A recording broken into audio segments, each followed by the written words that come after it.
Kabla ya kuhitaji ramani ya nyumba ya kupangisha, zingatia haya.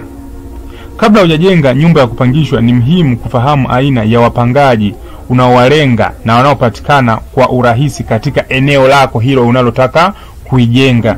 Hii itakusaidia kupata wapangaji wa haraka na kuhakikisha uwekezaji wako unatija. Maneno kama haya sio rahisi kuwakuta sehemu yote yakisemwa, kwa sababu kila mmoja yupo kwa ajili ya biashara. Kwa hiyo hata eneo lile ambalo halina sifa ya aina fulani ya majengo ya pangaji, mtaalamu wa ramani au fundi hawezi kukwambia kwa eneo hili aina unayohitaji haifai, kwa sababu yeye atakosa kazi. Na ndio maana kwa Mjenzi wa Nyumba TZ sisi hatuna mipaka, tunasema yale wasio sema wengine. Hasa nianze kukufafanulia hili somo letu tunalosema kabla hujahitaji ramani ya nyumba ya kupangisha, zingatia haya.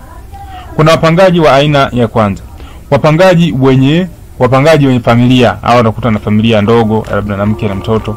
Hawa mara nyingi nazungumzia wale wenye kipato cha kati, labda na kipato kikubwa. Huyu lazima huwa anahitaji chumba, na yupo anahitaji chumba cha master na chumba cha kawaida, lakini wengine watakuta anahitaji chumba, sebure, jiko dogo na choo cha ndani. Hawa ni wapangaji ndio wa kipato cha kati na kipato kikubwa. Hafu hao wanaokuwa wanahitaji vyumba vingi. Hafu wapo aina ya pili wapangaji wanaohitaji single. Hawa kipato cha kati na kipato kikubwa. Hawa wa single kipato cha kati na kipato kikubwa wanakuwa wanataka chumba, jiko na choo cha ndani. Pia kuna wapangaji wa aina ya tatu, hawa wapangaji wa kipato cha chini. Hawa ndio wengi sana. Huwa wanahitaji chumba kimoja na choo cha nje. Na hawa wote kila mmoja anakuwa anahitaji eneo lake kutokana na kipato chake kama nilivyokuambia.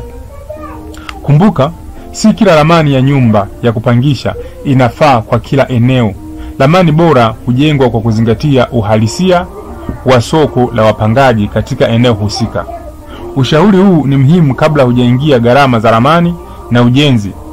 Tunahudumia mikoa yote Tanzania kwa utaalamu na ubunifu na uaminifu, kwa sababu ni watu wa kuwa wawazi na wakutoa ushauri kwa maeneo tofauti tofauti.